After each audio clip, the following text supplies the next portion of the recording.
नमस्कार.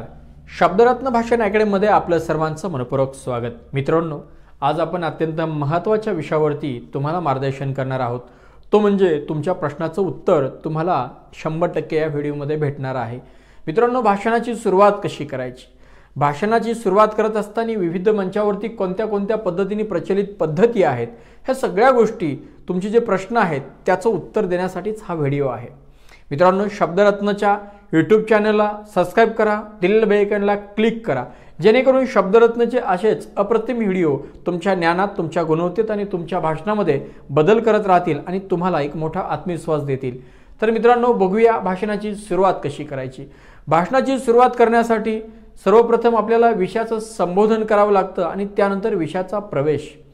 मित्रांनो, भाषणाचं संबोधन करण्यासाठी आदरणीय विचारमंच, आदरणीय व्यासपीठ, विचारमंचावर उपस्थित आजच्या कार्यक्रमाचे सन्माननीय अध्यक्ष, कार्यक्रमाचे सन्माननीय आदरणीय प्रमुख पाहुणे, कार्यक्रमाचे मुलूक मैदानी तोफ वक्ते, समोर बसलेल्या सर्व रसिकजनो, श्रोते बंधूंनो, या पद्धतीने आपल्याला कार्यक्रमाचं संबोधन करायचं असतं. मित्रांनो, लक्षामध्ये घ्या, ज्या पद्धतीने देवाला भक्ती अपेक्षित असते त्याच पद्धतीने श्रोत्यांना आणि मान्यवरांना स्तुती अपेक्षित असते. तर तुम्ही जर चांगल्या पद्धतीने सन्माननीय मान्यवरांची स्तुती शब्दाने केली, जर राजकीय लोक असतील, उद्योजक लोक असतील तर त्या पद्धतीने तुम्ही शब्द वापरा. राजकीय लोक असतील तर लोकनेता, विकास पुरुष, हृदय सम्राट, आयडॉल, यूथ आयकॉन असे शब्द वापरले जातात. उद्योजक असतील तर हजारो लोकांचं आयुष्य उभं करणारे उद्योजक, अशा पद्धतीने आपण त्यांना शब्द लावू शकतो आणि त्यामुळे त्यांच्या मनामध्ये तुमच्याविषयी चांगल्या पद्धतीने एक प्रतिमा निर्माण होते.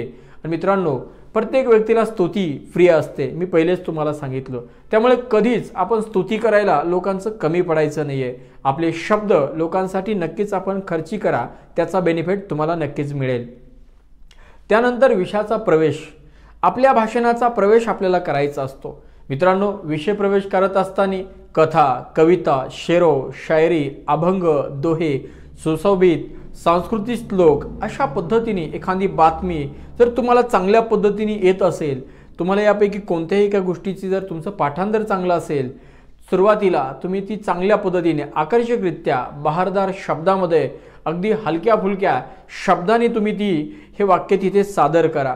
कारण तुमची सुरुवात धमाकेदार झाली पाहिजे. श्रोतावर्ग हा तुमच्याकडे आकर्षित झाला पाहिजे.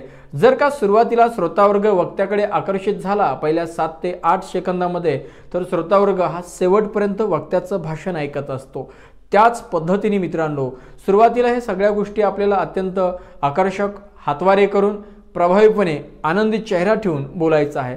आता सुरुवातीला काही चुका आपल्याला बिलकुल करायच्या नाहीत.